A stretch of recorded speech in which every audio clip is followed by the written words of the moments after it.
NumPy introduction हम start करेंगे आज कि डेटा साइंस क्या है, डेटा साइंस का रोल क्या है। ठीक। तो एक तरह से डेटा साइंस कोर्स में हम डिफाइन कर रहे हैं। इस कोर्स में हमको क्या डिफाइन कर रहा है, इस कोर्स में जो पाइथन की जो पॉपुलर लाइब्रेरीज हैं डेटा साइंस के लिए, वो हम पढ़ेंगे, जैसे NumPy और pandas। ठीक। तो मोस्टली हम NumPy और pandas एक तरह से सबसे पॉपुलर लाइब्रेरीज है पाइथन की, जो हम डेटा साइंस के लिए यूज करते हैं। ठीक है। Real life problem, solve challenges, analyse real data and visualise the data insights. कि हम उसके साथ साथ क्या यूज कर सकते हैं, पांडास के, NumPy pandas और मैट प्लॉट होता है, मैट प्लॉट लिब। ठीक। जिसके थ्रू हम क्या करते हैं, विजुलाइज करते हैं डेटा। ठीक है। तो ये तीन लाइब्रेरीज होते हैं जो पॉपुलर हैं, जो हम यूज करते हैं। ठीक है। क्लियर। देन अब पाइथन एक तरह से क्या होता है, फर्स्ट एक तरह से रैंक फर्स्ट प्रोग्रामिंग लैंग्वेज है डेटा साइंस के लिए, मोस्टली सबसे ज्यादा यूज किया जाता है। और किस रीजन की वजह से, तो पाइथन क्या होता है, इजी है सीखने के लिए। देन सिंटैक्स भी इसका इजी होता है, रीडेबल होता है, अंडरस्टैंडेबल होता है।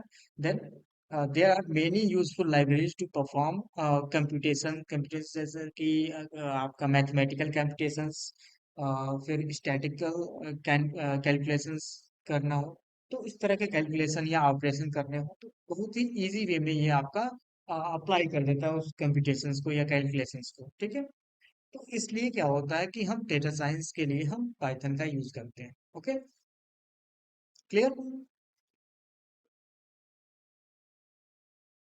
देन अब स्टैटिक्स क्या है, इसका रोल क्या है डेटा साइंस में। तो data science uses various techniques and method to extract knowledge and insights from data, की बहुत सारे नॉलेजेस गेट करता है कि डेटा से वो एक्सट्रैक्ट करके आपको एनालाइज करता है और उसकी इंसाइट्स जनरेट करता है। ठीक है।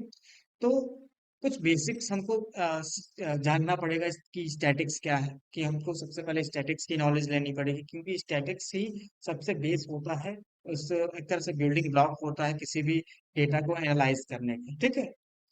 तो स्टैटिक बेसिक ऑफ स्टैटिक्स आपको सबसे पहले उसकी नॉलेज होनी चाहिए कि स्टैटिक्स क्या है, स्टैटिक्स में क्या क्या कैलकुलेट करते हैं, वो पाइथन कंप्लीट करेंगे। Then this concept form the main building block of the data analysis. Okay. Then अब देखो, जैसे कि हमारे पास कोई डेटा सेट है, 18, 24, 67, 55 एंड 42, ये सब डेटा सेट है। अब इसमें मुझे कितने प्राइसेस ऐड किए हैं, 9 प्रोडक्ट्स के प्राइसेस ऐड हैं इस डेटा सेट में। ठीक है। अब मुझे मीन वैल्यू निकालनी है, तो मीन क्या होता है, mean is the average value. अगर मैं कहूँ किसी डेटा सेट का मुझे मीन निकालना है, तो मीन का मतलब होता है average value of the data set. अब एवरेज कैसे कैलकुलेट की जाती है, तो we can calculate it by adding all prices, कि जितने प्राइसेस है सबको ऐड करें और डिवाइड करते हैं नंबर ऑफ प्रोडक्ट से। तो नंबर ऑफ प्रोडक्ट कितने हैं, 9 है, और टोटल यहाँ पे सम कितना है ऑल प्रोडक्ट्स का, 298 है। तो जब हम डिवाइड करेंगे तो हमको 33.1 मिलेगा, तो इसको हम एवरेज या मीन बोल सकते हैं उस डेटा सेट का। ओके। तो स्टैटिक्स में इसको क्या बोलते हैं, मीन बोलते हैं, मीन वैल्यू। देन अब एक क्वेश्चन बनता है इस पे, what is the mean of the following values 2, 4, 6, 8। अब इसमें मीन वैल्यूज क्या होगी आपकी,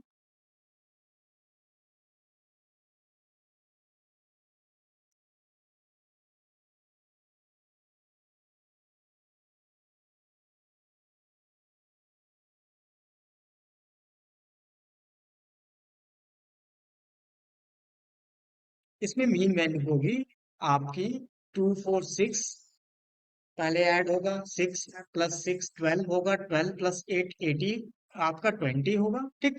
और 20 को हम 4 से अगर डिवाइड करें तो कितना आएगा हमारा, 5 आएगा।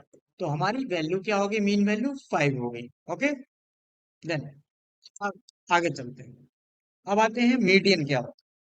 तो दूसरा एक कॉन्सेप्ट होता है स्टैटिक्स में, मीडियन। मीडियन वैल्यू हम निकालते हैं। तो मीडियन क्या होता है, another useful concept is median, the middle value of N ordered data set. Ordered का मतलब कि कोई डेटा सेट है तो पहले उसको सॉर्ट करना पड़ेगा, तभी मीडियन वैल्यू निकल सकती है। तो पहले आप क्या करते हो, डेटा को सॉर्ट करते हो, और जो मिड में आता है वही मीडियन वैल्यू है। जैसे कि यहाँ पे मैंने एक डेटा सेट रखा और उसको सॉर्टेड किया, तो इसकी मिड वैल्यू क्या होगी? जैसे मैंने कहा कि ये जितने डेटा, जैसे कितने डेटा है, 2 4 6 8 एंड 9। तो 9 को अगर हम ऑफ करें तो कितने होंगे? 1 2 3 4 5। तो ये आपका क्या होगा? ये अप्रोक्स 5 को लेके चले तो यहाँ पे 5 आपका मिड वैल्यू है, तो 5 is a 22, the median is a 22 as that's the middle value. तो मिड वैल्यू को ही क्या बोलते हैं? मीडियन बोलते हैं। सॉर्टेड डेटा है और मिड वैल्यू को पिक कर लिया तो वो आपका मिड वैल्यू हो गया। If our data set had an even number of values, we would take the value in the middle and calculate their average value। तो उनकी एवरेज वैल्यू हम कैलकुलेट करते हैं। तो median is generally more useful than the mean. कि mean से भी क्या होता है, ज्यादा यूजफुल होता है median value. This is because of mean can vary widely due to the one value. ठीक है, कि कह सके एक वैल्यू अगर चेंज होगी तो क्या होगा, वो वाइडली चेंज होगा। That is lot larger of smaller than the others, की दूसरे से वो क्या होता है, या तो बहुत ही कम होगा या तो ज्यादा होगा। ठीक है, क्लियर? तो लेकिन दोनों को एक तरह से क्या कर सकते हैं, mean and the median are called measure of central tendency, कि वो सेंट्रल आपका डेटा होता है या मिड डेटा होता है। तो मीन भी आपका मिडिल पॉइंट डेटा होता है, एवरेज डेटा होता है, as the describe here the centre of our data. तो यहाँ पे जैसे ही मीडियन है तो मीडियन सेंटर डेटा डिफाइन कर रहा, डिस्क्राइब कर रहा है। और वो भी एक तरह से एवरेज का मतलब कि वो सबका एक स्पेसिफिक वैल्यू या कह सके मिड वैल्यू या सेंट्रल टेंडेंसी डेटा वो डिस्क्राइब कर रहा है। Then, अब आते हैं स्टैंडर्ड डेविएशन क्या होता है। तो standard deviation is a measure of how speed out of data is. जैसे कि मैं कहूँ कि अगर मेरे पास कोई भी ये डेटा सेट है, जैसे कि प्रोडक्ट प्राइसेस है, ठीक। तो ये प्राइसेस क्या है, कि जैसे पहले 14 है फिर 18 है, तो इसके बीच में डिफरेंस कितना हुआ? 4 डिफरेंस हुआ। ठीक है, फिर मैं कहूँ इस फिर 18 से लेकर के 19 के बीच में एक डिफरेंस है, फिर 19 से लेकर के 24 के बीच में कितना डिफरेंस है हमारा? 5 डिफरेंसेस। तो अगर डिफरेंसेस जितना ज्यादा होगा उसकी स्टैंडर्ड डेविएशन वैल्यू क्या होगी? ज्यादा होगी। ठीक है, और जितना भी डिफरेंस कम होगा उसकी स्टैंडर्ड डेविएशन वैल्यू कम होगी। तो स्टैंडर्ड डेविएशन वैल्यू निकालने के लिए सबसे पहले हमको मीन वैल्यू निकालना होता है। ठीक है, अब मीन वैल्यू निकालें, the mean is 33.1 to calculate the variance. अब इसके बाद क्या, 33.1 इसका क्या हो गया, हमारा मीन वैल्यू हो गई। अब मुझे वेरिएंस निकालना है, तो variance we take the difference between each value and the mean.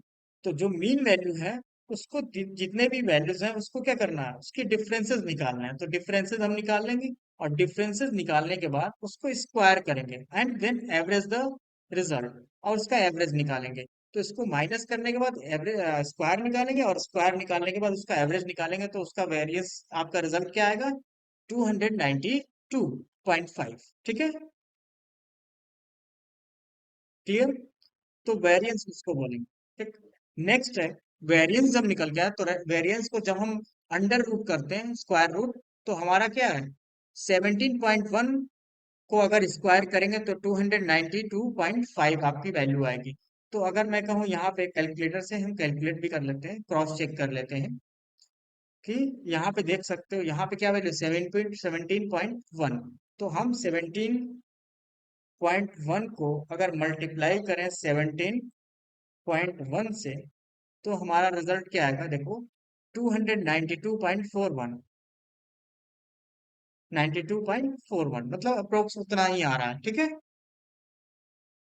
तो ये हमारा स्टैंडर्ड डेविएशन था, और इसको स्क्वायर अंडर रूट निकालेंगे तो क्या होगा, हमारा 17.1 आएगा। ठीक है, तो किसी भी वेरिएंस का अगर मैं निकाल रहा हूँ अंडर रूट, तो हमारा स्टैंडर्ड डेविएशन निकल जाता है। ठीक है, तो हम इस तरीके से डिफाइन कर सकते हैं। तो now we can check the ages within the standard, कि जितने भी वैल्यूज हैं, जैसे कि फ्रॉम द मीन, तो यहाँ पे क्या करेंगे, जितने भी वैल्यूज थे वो वन बाय वन ऐसे हम स्क्वायर उसको माइनस करके स्क्वायर डिफाइन कर लेते हैं। ठीक है, अब आते हैं नेक्स्ट, कि इस तरीके से हमारा क्या है, एक तरह से स्टैंडर्ड डेविएशन निकल जाता है। ठीक, अब एक क्वेश्चन बनता है इस पे, कि a high standard deviation value so that the value in our data set are close to the mean। कि अगर हाई स्टैंडर्ड डेविएशन है तो मीन के मीनिंग आपके क्या सके क्लोज होगा या आपका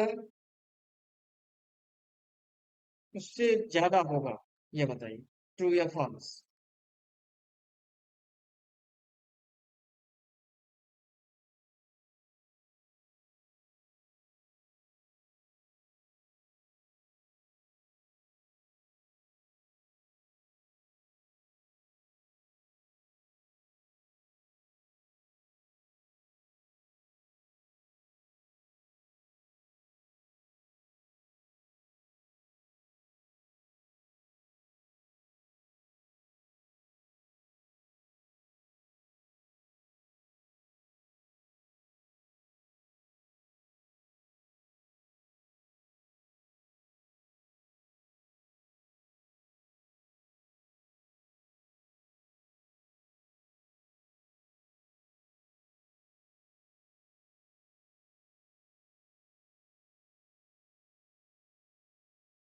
बताओ। हाँ बताओ क्या होगा। मैंने बताया था ना। अब मान लो स्टैंडर्ड डेविएशन वैल्यू अगर आपको हाई है तो आपका जो वैल्यू होगा standard deviation value data set में वो मीन के पास का मतलब एकदम क्लोजली वैल्यू होगी या उससे ज्यादा हाई होगी, डिफरेंसेस ज्यादा होगा कि क्या होगा।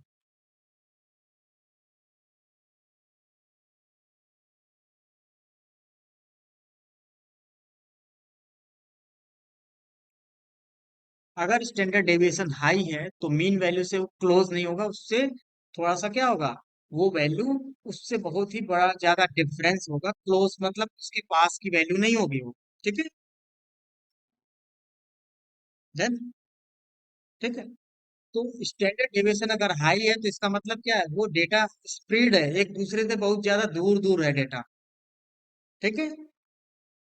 दूर दूर का मतलब कि अगर मैं मान लो कोई 5 है तो कोई 500 है। ठीक है। तो इतना डिफरेंसेस है, जब ज्यादा डिफरेंस होता है तो वो मीन वैल्यू से क्या होता है, क्लोज नहीं होता। ठीक है। तो यहाँ पे फॉल्स होगा। ठीक है। नेक्स्ट है। अब इसमें क्या क्या हमने डिफाइन किया, अभी have learn how to calculate the main summary statics.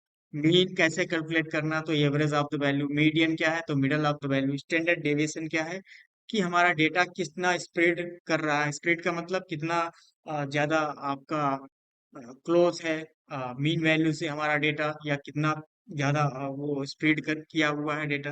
This statistics provide information about your data set and help you understand where your data values are and how they distributed, कैसे वो distribute है, कैसे वो spread कर रहा है data, और उसकी मीन वैल्यू क्या है, मीडियन क्या है, ये सारी चीजें स्टैटिक्स हम उसकी निकालते हैं और उसके बिहाफ पे हम उसका पूरा करके कैलकुलेट करते हैं, उसी के बिहाफ पे हम प्रिडिक्शन करते हैं डेटा का। ठीक है।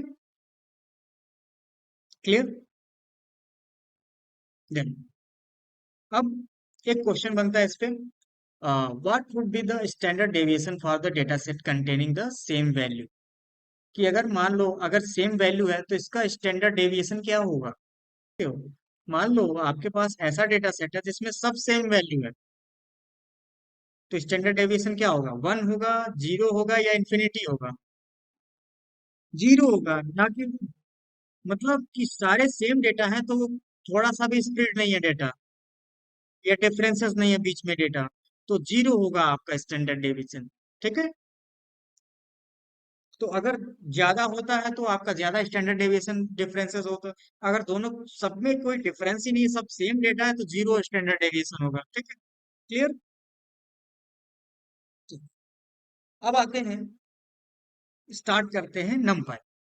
तो नमपाई क्या होता है, एक तरह से आपका डिफाइन करने के लिए कि कैसे हम कोई भी न्यूमेरिकल कैलकुलेशन करना, अगर मुझे न्यूमेरिकल कैलकुलेशन करना है उसके फंक्शन को यूज करना है तो नमपाई हम लाइब्रेरीज का यूज करते हैं पाइथन में। ठीक है। तो नमपाई जो लाइब्रेरीज होते हैं वो एक तरह से क्या होते हैं, कह सके mathematical function, statics function provide करते हैं, जिसके थ्रू हम इजिली उस डेटा को कैलकुलेट कर सकते हैं जो हमारे पास ऑलरेडी पढ़े हुए हैं। ठीक है। और numpy का एक तरह से एक्सप्रेसिव नेम होता है न्यूमेरिकल पाइथन। ठीक है। क्लियर। देन अब न्यूमेरिकल पाइथन में क्या डिफाइन करते हैं? Includes functions and data structures that can perform a wide variety of the mathematical operations. अब मुझे जब उस पे काम करना होगा, हाँ, जब उस पे मुझे काम करना होगा numpy पे, तो मुझे numpy पहले इंस्टॉल करना पड़ेगा अपने सिस्टम में। तो उसके लिए क्या होता है कि हम सबसे पहले हम कमांड प्रॉम्प्ट पे जाते हैं। कमांड प्रॉम्प्ट पे जाने के बाद हम लिखते हैं numpy, sorry, pip install and numpy। अगर पहले से इंस्टॉल्ड हैगा तो यहाँ पे रिक्वायरमेंट ऑलरेडी सेटिस्फाइड करके मैसेज आ जाएगा। अगर नहीं होगा तो वो इंस्टॉल होगा, ठीक है। तो पहले से मेरे में इंस्टॉल है सिस्टम, ठीक है, क्लियर। तो numpy इंस्टॉल है। अब numpy जब इंस्टॉल है तो हम आते हैं अब लाइब्रेरी में। अब यहाँ पे मुझे इंपोर्ट करना है, तो यहाँ पे लिखा मैंने इंपोर्ट numpy और ऐसे। तो जब मैं इंपोर्ट numpy करूंगा तो ये हमारा इंपोर्ट हो जाएगा लाइब्रेरी, ठीक है। तो हम ऐसे लिख सकते हैं numpy import numpy as NP. और एज एनपी क्यों लिखा जाता है? किसी ऑब्जेक्ट को, जैसे मैंने यहाँ पे numpy एज एनपी लिखा, तो मुझे बार बार numpy इतना लंबा नाम लिखना पड़ेगा, तो इसलिए मैंने एक छोटा सा एक एलियास दे दिया, ऑब्जेक्ट नेम दे दिया, जिसको हम एनपी के थ्रू अब उसको यूज, ठीक है। अगर ये नहीं देते तो हम बार बार हमको numpy लिखना पड़ता, ठीक है। चलिए, अब आते हैं नेक्स्ट। तो हम इस तरीके से इंपोर्ट कर लेते हैं। जब numpy पे काम करना स्टार्ट करते हैं तो इंपोर्ट कर लेते हैं। देन उसके बाद क्या होता है, कुछ फंक्शंस होते हैं, जैसे मैंने लिखा मुझे numpy का वर्जन गेट करना है। तो numpy का वर्जन कैसे गेट करते हैं? तो यहाँ पे लिखेंगे प्रिंट और np dot double underscore version, ठीक, एंड देन डबल अंडरस्कोर। अब जब मैं रन करूंगा तो मुझे क्या होगा, यहाँ पे वर्जन प्रिंट करके वो आ जाएगा, डिफाइन हो जाएगा। तो यहाँ पे स्पेलिंग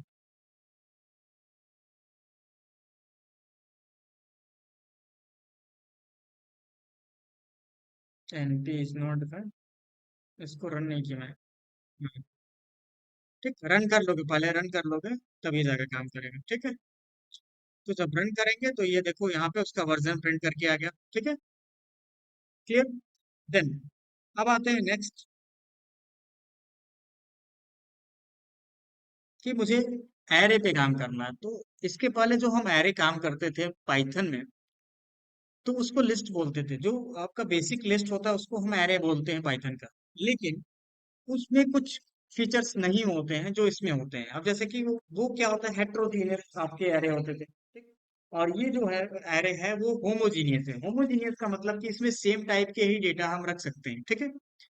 तो जो numpy का एरे होता है एक तरह से लिस्ट ऑफ वैल्यूज को स्टोर करने के लिए होता है। numpy provides an array structure for performing operation with the data. numpy array are faster and more compact than list. List से क्या होता है, थोड़ा सा फास्टर होता है, कॉम्पैक्ट होता है। देन देर आर क्रिएटेड, अब क्रिएट करने के लिए क्या यूज करते हो, np डॉट एरे फंक्शन। तो हम अगर मुझे एरे मुझे डिफाइन करना हो तो मैं लिखूंगा x equal np dot array function, ठीक है। अब इसके अंदर वैल्यू पास करोगे तो वैल्यू हम यहाँ पे ऐसे पास कर लेते हैं। तो मैंने यहाँ पे लिख दिया 23, या मैंने 10, 20, 30, 40 एंड 50, क्लियर। ये मैंने एरे डिफाइन किया। अब मैं यहाँ पे प्रिंट करूँ तो देखिए यहाँ पे क्या आ रहा है, एक्स। ये हमारा numpy एरे बन गया, ठीक है। अब इसमें क्या है, मैं अगर कोई वैल्यू भूल करके गलती से मैंने यहाँ पे स्ट्रिंग वैल्यू डाल दी तो क्या होगा, एरर थ्रो होगा। चलो, क्योंकि यहाँ पे अभी एरर इसलिए नहीं थ्रो कर रहा है क्योंकि हमने यहाँ पे डेटा टाइप नहीं सेट किया। अगर मैं डेटा टाइप सेट कर दूं, डेटा टाइप इंट में सेट कर दूं, तो ये एरर थ्रो कर देगा, ठीक है। हम्म, हाँ। तो डेटा टाइप अगर ना डाले तो ये आ जाएगा, लेकिन यहाँ होता है ये बाय डिफॉल्ट क्या होता है, हेड होमोजीनियस होता है ये, ठीक। तो इसमें क्या होता है, मोस्टली हम सेम टाइप के डेटा रखते हैं, ठीक है, या तो इंटीजर या तो स्ट्रिंग, क्लियर। तो ये डिफाइन करेंगे। अब इसमें इस तरीके से डेटा डिफाइन करते हैं। और सेम एज क्या होता है कि उसमें हम कोई भी डेटा अगर मुझे एक्सेस करना हो किसी हाँ, अब जैसे मैंने यहाँ पे लिखा 0, तो क्या होगा, फर्स्ट वैल्यू यहाँ पे गेट हो जाएगा 10, ठीक है। फर्स्ट वैल्यू यहाँ पे गेट हो जाएगी। तो इस तरीके से हम जैसे चाहे वैसे वैल्यू को गेट कर सकते हैं। जैसे हमने डिफाइन किया तो मैंने यहाँ पे लिखा मुझे फिफ्थ एलिमेंट चाहिए, तो फिफ्थ एलिमेंट क्या है हमारा 50 है। ठीक, क्लियर। तो इस तरीके से हम क्या कर सकते हैं, उस एरे का किसी स्पेसिफिक इंडेक्स को भी एक्सेस कर सकते हैं। ठीक है। तो नम बाई एरे क्या होता है, are homogeneous meaning that can be contain only a single data type while list can contain multiple different type of data. तो ये क्या होता है, ये स्ट्रिक्ट कर देता है। ठीक, जब हम इसको सेट करेंगे उसका डेटा टाइप ना, तो अपने आप कहता है कि भाई इसको एक तरह से इसमें डेटा टाइप सेट करने का ऑप्शन है कि इस लिस्ट का डेटा टाइप क्या होगा। अगर मैंने डेटा टाइप दे दिया तो क्या होता है, कहता है कि वो उसी टाइप का डेटा स्टोर करेगा, अदरवाइज कोई डेटा और स्टोर नहीं कर सकता। ठीक है, क्लियर। देन अब आते हैं, बात करते हैं नेक्स्ट कि हम मल्टी डायमेंशन एरे भी बना सकते हैं कि नहीं। तो मल्टी डायमेंशन एरे भी बना सकते हैं कैसे। तो यहाँ पे हम देखें, मैंने लिखा यहाँ पे वाई, और मल्टी डायमेंशन एरे बनाने के लिए मुझे यहाँ पे ऐसे लिखना होगा।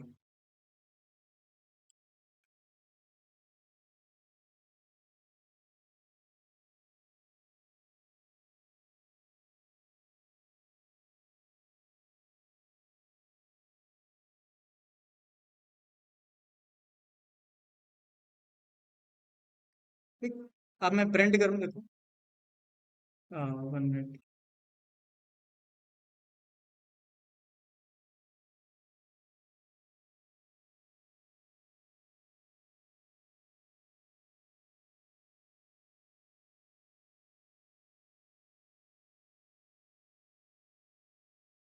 वाई यहाँ पे लिखूँ, तो वाई लिखोगे, देखो ये मल्टी डायमेंशनल डेटा आ रहा होगा। ठीक है, कितने रो, 3 रो एंड 2 कॉलम्स।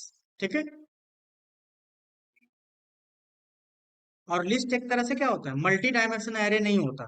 इसमें अगर मैं थोड़ा सा भी एक, अगर ये चेंज कर दूं, नीचे वाले का कॉलम कम कर दूं, तो एरर थ्रो करेगा, देखिए। ठीक है, तो ये कहता है कि आपका एग्जैक्ट नंबर ऑफ मैट्रिक्सेस होने चाहिए, कॉलम सेम होने चाहिए आपके। ठीक है, तो ये रिस्ट्रिक्ट करता है। नेक्स्ट, तो 2 डायमेंशनल एरे ऐसे डिफाइन कर सकते हैं। अब मुझे एक्सेस करना है कि किसी स्पेसिफिक इंडेक्स को, तो यहाँ पे लिख सकता हूँ प्रिंट, और मुझे एक्सेस करना है जैसे 40 को। तो 40 के से सेकेंड कॉलम है, तो सेकेंड कॉलम मैं लिखूंगा वाई, और सेकेंड कॉलम मतलब 1, सेकेंड रो मतलब ये, और सेकेंड कॉलम मतलब 1, 1 एंड 1। तो मुझे क्या आउटपुट मिलेगा, 40। ठीक है, ऐसे हम एक्सेस कर सकते हैं column. Okay,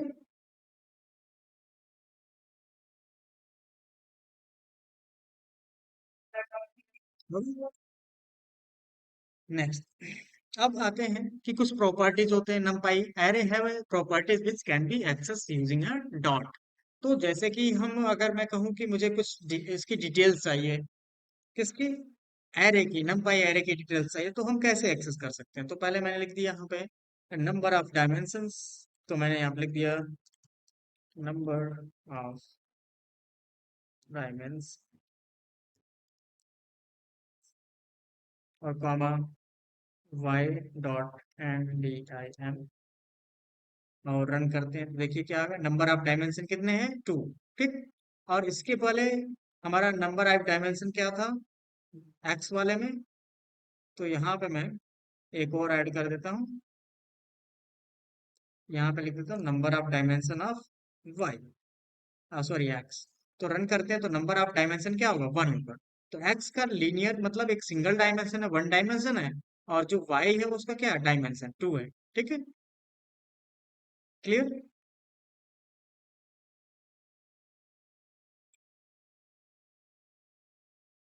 okay, number of dimension 1 and 2। अब नेक्स्ट हम आते हैं डायमेंशंस के बाद, नेक्स्ट प्रॉपर्टी होती है साइज। तो साइज फंक्शन क्या होता है, उसकी साइज गेट करके निकालता है कि कितने नंबर ऑफ एलिमेंट है। तो मैंने यहाँ पे लिखा साइज,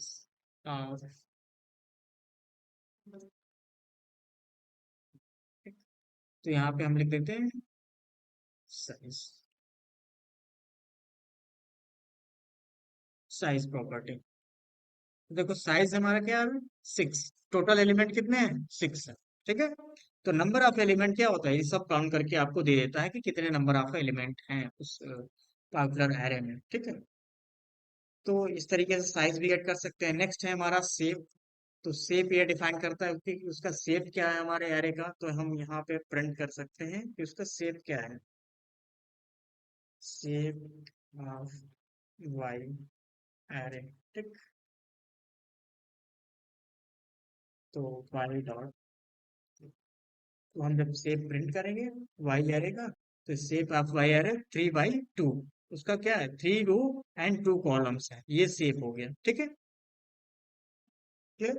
तो हम शेप भी गेट कर सकते हैं कि हमारा जो शेप है एरे का, नंपाई एरे का, वो क्या है। ठीक है। क्लियर। देन अब आते हैं कि मुझे numpy एरे में कैसे डेटा ऐड करना है, कैसे डिलीट करना है, वो डिफाइन करना है। तो हम कुछ यहाँ पे स्पेशली हम डेटा को डिफाइन कर लेते हैं। जैसे मैंने यहाँ पे लिख दिया ए इक्वल np डॉट एरे, और मैंने यहाँ पे कुछ डेटा ऐड कर लिया। जैसे मैंने लिख दिया 10, 20, 30। ठीक है, ये डेटा अप्लाई कर दिया और ये ब्रैकेट मैंने डाल दिया यहाँ पे। अब उसके बाद मैंने यहाँ पे पहले प्रिंट कर लिया कि हमारे पास ऑलरेडी डेटा है क्या। ठीक। तो ये हमारे पास डेटा है। अब मुझे डेटा इसमें ऐड करना, तो ए डॉट अपेंड, और मैंने यहाँ पे लिख दिया 30। और उसके बाद मैं प्रिंट करता हूँ एक। तो देखिए हमारे पास क्या डेटा है, 1 मिनट,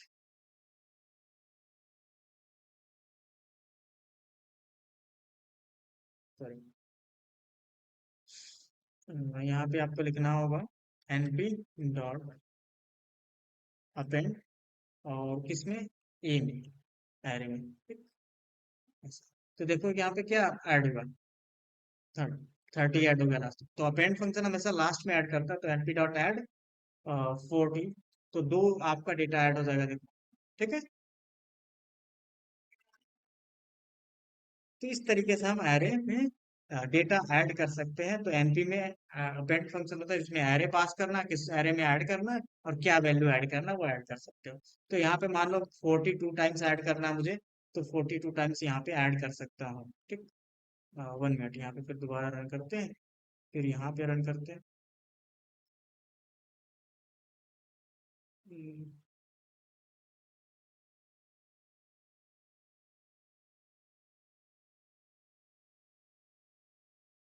तो ये रिटर्न करता है, हमको क्या करना पड़ेगा, यहाँ पे आपको फिर लिखना पड़ेगा ए इक्वल,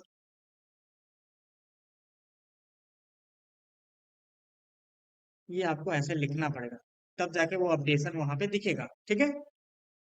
क्योंकि वो अप्लाई नहीं हो पा रहा। तो अप्लाई तब होगा जब हम उसको यहाँ पे असाइन करते जाएंगे। ठीक है। A equal N P dot append 30, 40। ठीक है। तो इस तरीके से 10, 30, 32 टाइम्स हमने ऐड किया, पहले 30 ऐड है, 30 एक बार और ऐड हो गया, 42 टाइम्स ऐड किया, ये आपको दिखने लगा। ठीक है। तो इस तरीके से हम अपेंड फंक्शन का यूज करके डेटा इंसर्ट कर सकते हैं, और अपेंड फंक्शन हमेशा लास्ट में ही डेटा ऐड करता है नंपाई एरे में। ओके। नेक्स्ट, उसके बाद क्या होता है, अपेंड के बाद डिलीट होता है कि किसी भी पार्टिकुलर इंडेक्स से वैल्यू हमको डिलीट करना है, तो कैसे डिलीट करेंगे। तो हम आ जाते हैं यहाँ पे, मैंने लिख दिया np डॉट डिलीट, और यहाँ पे मुझे, मैंने पास किया एरे ए में से डिलीट करना, और मैंने यहाँ पे लिख दिया कि किस इंडेक्स को डिलीट करना है। जैसे मुझे 0, 1, 2 इंडेक्स को डिलीट करना है, और यहाँ पे मैंने प्रिंट कर लिया एक। तो देखो यहाँ पे अप्लाई नहीं हुआ, या जो आप डिलीट कर रहे हो वो फिर क्या होगा, चेंज कर लोगे यहाँ पे, तब देखो यहाँ पे अप्लाई हो गया। ठीक है। तो 30 क्या हो गया, डिलीट हो गया हमारा। क्लियर। तो इस तरीके से आप 30 को डिलीट कर सकते हो, या किसी स्पेसिफिक इंडेक्स को डिलीट कर सकते हो। जो वाला डिलीट हो गया, एक ही 30 बचा क्या। ओके। नेक्स्ट, तो डिलीट फंक्शन का यूज कर सकते हैं यहाँ पर। तो इसमें एरे पास करते हैं, and then index number pass करते हैं, इसमें भी array and then N value pass करते हैं। ठीक है। अब आते हैं सॉर्ट करना।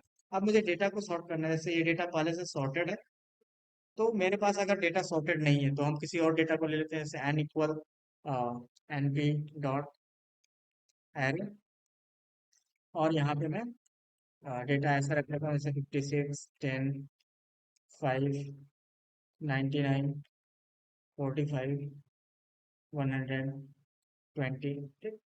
और उसके बाद मैं इस डेटा को सॉर्ट करने की कोशिश कर रहा हूँ। तो यहाँ पे मैं लिख रहा हूँ सॉर्टेड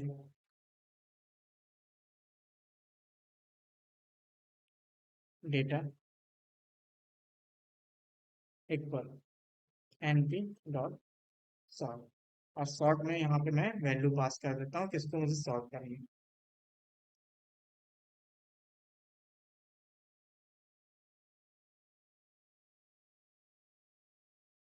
या अब देखो डेटा सॉर्टेड हो गया आपका, क्लियर। तो ये एक तरह से आपका डेटा सॉर्ट हो जाएगा, बस सॉर्ट फंक्शन का यूज करना है आपको।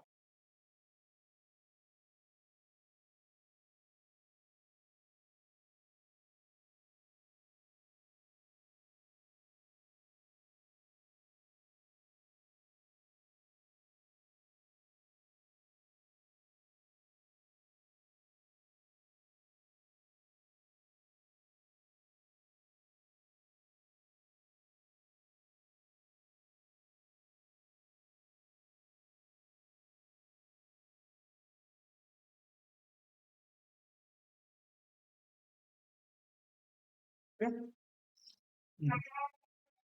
तो इस तरीके से हम वैल्यू को सॉर्ट कर सकते हैं, ठीक है। नेक्स्ट, अब जैसे कि numpy में एक रेंज फंक्शन होता था, np में भी एक रेंज फंक्शन होता है जिसको अरेंज बोलते हैं, जो एक तरह से रेंज जनरेट करता है, ठीक है। अब जैसे मैंने यहाँ पे लिख दिया रेंज वैल्यूज, ठीक। अब मुझे रेंज जनरेट करना है, तो मैं लिखूंगा np डॉट अरेंज, और अरेंज में मैंने दे दिया यहाँ पे 5, ठीक। केवल 5 दे रहा हूँ। तो अभी प्रिंट करते हैं यहाँ पे, तो प्रिंट लिख देते हैं यहाँ पे, प्रिंट रेंज वैल्यूज। अब प्रिंट करता हूँ, देखिए। तो इसमें क्या रेंज वैल्यू क्या आ रहा है, 0 से लेकर के 4 तक आ रहा है, ठीक। लेकिन अगर मैंने कहा कि यहाँ पे 5 से लेकर के मुझे 20 तक वैल्यू चाहिए, तो क्या वैल्यू आएगा यहाँ पे, 5 से लेकर के लेस देन 20 आएगा, क्योंकि 20 आपका इंक्लूसिव नहीं होता, एक्सक्लूसिव होता है, ठीक है। और बाय डिफॉल्ट एक एक करके इंक्रीमेंट हो रहा है, जैसे यहाँ पर भी एक एक इंक्रीमेंट हो रहा है। बाय डिफॉल्ट 0 से स्टार्ट होता है और 5 लेस देन 5 तक चलेगा, क्योंकि ये अगर एक वैल्यू दे रहा है तो वो इसको एंडिंग पॉइंट मानता है, और वो एक्सक्लूज होता है। और 0 से बाय डिफॉल्ट चलता है, और लेस देन 5 चलेगा, 4 तक चलेगा, तो 0, 1, 2, 3, 4 और 1, 1 ऐड करता चला जाएगा, ठीक। लेकिन अगर हम चाहें स्टेप्स चेंज कर दें, जैसे कि हमने दे दिए यहाँ पे कि मुझे 3 स्टेप्स मतलब +3 ऐड करना है हमेशा, ठीक। तो 1, 1 नहीं ऐड करना, तो ये क्या होगा, 5 + 3 8, 8 + 3 11, 11 + 3 14, और इस तरीके से आपका 17, और यहाँ पे जैसे 20 है तो 20 तक वो प्रिंट नहीं करेगा, लेस देन नहीं प्रिंट करेगा रेंज। तो ऐसे हम दे सकते हैं रेंज, ओके।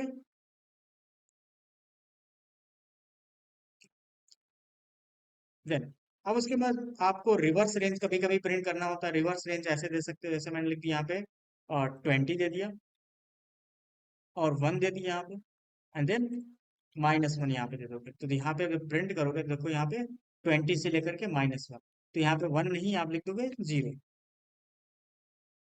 ठीक है। तो 0 क्या है, उसके पहले तक केवल आएगा, ठीक है।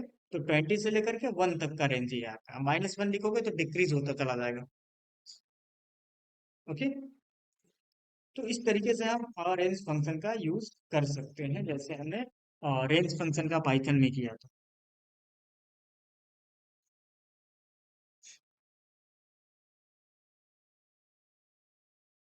ओके।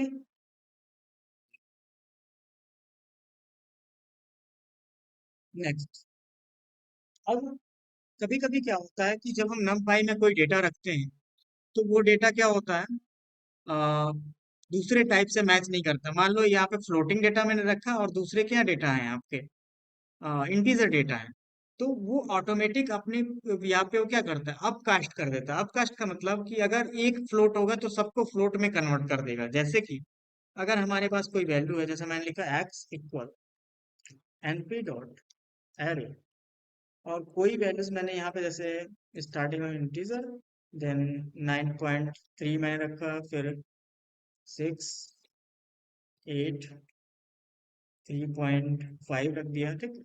अब मैं यहाँ पे प्रिंट करता हूँ किसको, एक्स को। तो ऑटोमेटिक क्या करता है, ये वैल्यू को अपकास्ट करता है। अपकास्ट मतलब सब पॉइंट में देखो वो कन्वर्ट हो गया अपने आप। ओके। कंपेटेबल वैल्यू में कन्वर्ट करता है, स्ट्रिंग में क्यों करेगा। अब देखो, इंटीजर में क्यों करेगा। अब इससे ये होगा, फ्लोट में इसलिए कन्वर्ट कर रहा है क्योंकि अगर फ्लोट में कन्वर्ट करेगा तो कोई डेटा लॉस नहीं होगा। अगर इंटीजर में हो गया तो इसका मतलब क्या होगा, 0.3, 0.5 ये सब क्या होगा, डिलीट हो जाएगा। तो अपकास्ट का मतलब ये होता है कि हमारा डेटा ऑटोमेटिक कन्वर्ट भी हो जाए और कोई डेटा लॉस ना हो। ठीक है। और सब सेम टाइप होगा। नहीं होगा तो नहीं करेगा। ठीक। तो अपकास्ट का मतलब होता है कि उसके एक तरह से लार्जर वैल्यू या कह सके लार्जर टाइप। तो डबल या फ्लोट क्या होता है, लार्जर टाइप में आता है, इंटीजर से लार्जर टाइप में आ जाता है वो। ठीक है। तो कंपेटेबल है, जैसे स्ट्रिंग से इंटीजर में नहीं होगा कभी भी, उसमें ये सिचुएशन नहीं आएगी।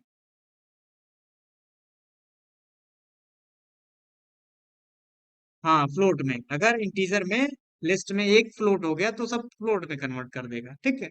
तो हमेशा फ्लोट में ही कन्वर्ट करेगा, इंटीजर में नहीं। इंटीजर वैल्यू होगी तो इंटीजर को भी फ्लोट में कन्वर्ट कर देता है। इसको बोलते हैं अपकास्टिंग। तो if type do not match, numpy will upcast if possible. Here the integer are upcast to floating point. अपने आप क्या करता है, वो फ्लोटिंग में कन्वर्ट कर देता है। अगर एक वैल्यू फ्लोटिंग है तो 4.2, 2 पॉइंट और 3 पॉइंट ये सब क्या है, सब पॉइंट्स में आ जाती है वैल्यूज। ठीक है। तो ये चीज आपका अपने आप ऑटो कास्ट होता है नमपाई में। Then, उसके बाद क्या होता है कि अगर आपके पास इंटीजर वैल्यू है ऑलरेडी, जैसे कि मैं एक दूसरा एरे बनाता हूँ और उसमें सब में मुझे इंटीजर वैल्यू है, जैसे मैंने यह तो बताया। ठीक। अब मैं प्रिंट करता हूँ, तो देखो अभी इंटीजर है। अब मैं इसे डेटा टाइप चेंज करना चाहूँ तो मैं लिखूंगा डी टाइप। तो डी टाइप ये क्या होता है, एट्रीब्यूट होता है, और उसके अंदर बस आपको लिखना है क्या, इक्वल फ्लोट। कई तरीके से लिख सकते हैं, फ्लोट 32 जो भी लिखना है, जैसे मैंने लिख दिया फ्लोट, तो देखो क्या फ्लोट में कन्वर्ट हो गया। ठीक। और आप ऐसे भी लिख सकते हो, मैंने लिख दिया हाँ फ्लोट 32। ठीक। तो 32 बिट का मतलब क्या है, तो ये आपका क्या है, देखो आपका सब फ्लोट में कन्वर्ट हो गया। तो ये आप कैसे भी लिख सकते हो, आप ऐसे भी डायरेक्टली फ्लोट। 32 बाइट है, तो ये क्या हो गया आपका, फ्लोट में कन्वर्ट हो गया। अगर मैं लिखूं स्ट्रिंग str, तो देखो स्ट्रिंग में कन्वर्ट हो गया, देखो सिंगल कोट के अंदर आ गया आपका। तो ये आप जिस टाइप में कन्वर्ट करना चाहो कन्वर्ट कर सकते हो, लेकिन कभी कभी ये दिक्कत होती है, कंफर्टेबल है तभी कन्वर्ट हो रहा है। अगर मेरे पास क्या है, आ, मेरे पास numpy में कुछ नेम्स हैं, फ्रूट नेम्स हैं, और उसको इंटीजर में कन्वर्ट करूं तो ये पॉसिबल नहीं है, क्योंकि कोई नेम क्या है हमारा इंटीजर में कन्वर्ट नहीं हो सकता। तो पॉसिबल नहीं है। तो उस तरह का डेटा होना चाहिए तभी कन्वर्ट होगा। तो मैंने लिख दिया डी टाइप और इक्वल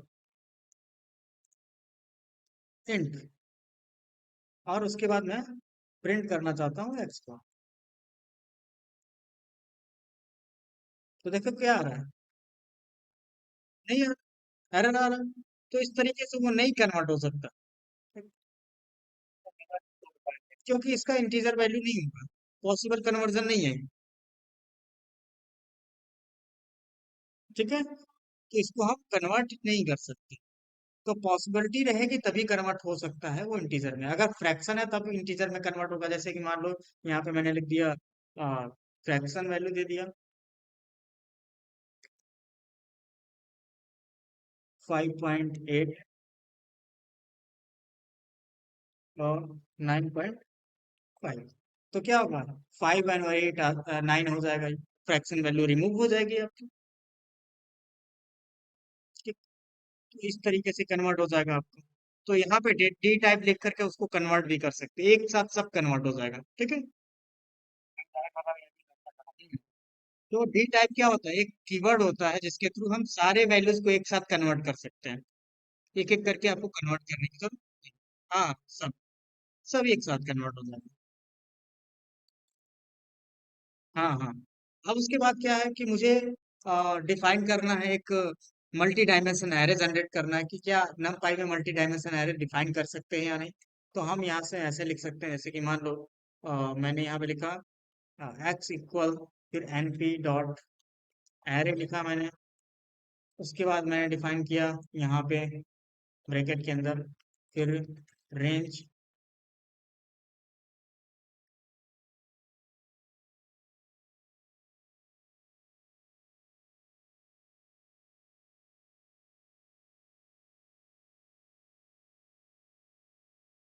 रेंज, फिर आप यहाँ पे लिख लोगे रेंज, और range I plus, sorry I and then I plus 3। ये मैं अभी आपको एक्सप्लेन कर रहा हूँ। देन उसके बाद आप लिखोगे फॉर आई इन, और कितने वैल्यू, 2 4 6, ठीक। तो यहाँ पे मैं लिख देता हूँ 2 4 एंड 6। उसके बाद हम प्रिंट कर लेते हैं क्या वैल्यू, एक्स को। तो देखिए यहाँ पे कितने वैल्यूज आएंगे आपको मिलेंगे, 3 बाई 3 के। तो आप कैसे देखो क्या हो रहा है। तो सबसे पहले मैंने ये रेंज रिटर्न किया। रेंज का मतलब कि फर्स्ट टाइम में वो क्या होगा, आई वैल्यू, तो आई वैल्यू फर्स्ट टाइम 2 होगा, रेंज में क्या होगा, 2 होगा, ठीक है। और फर्स्ट टाइम आई में क्या होगा, 2 होगा, और उसके बाद 2 + 3 को मतलब 5। तो 2 3 4, तो कितने वैल्यू होंगे, 2 3 4। फर्स्ट रो में कितना रिटर्न करेगा, 2 3 4। सेकेंड में क्या रिटर्न करेगा, 4 एंड 4 + 3, तो 4 + 3, 4 से 7 तक, तो 7 एक्सक्लूसिव हो जाएगा, तो 4 5 6 रिटर्न करेगा रेंज में। फिर 6 है तो 6 + 3 मतलब 9, तो 6 से 8 तक ये रिटर्न करेगा। तो ये आपका मल्टी डायमेंशन एरे जनरेट हो जाएगा, एक कंप्रीहेंसिव लूप जिसके थ्रू हम मल्टी डायमेंशन नंपाई एरे जनरेट कर रहे हैं, ठीक है। एक शॉर्टकट लूप जिसको कंप्रीहेंसिव लूप बोलते हैं, ठीक है।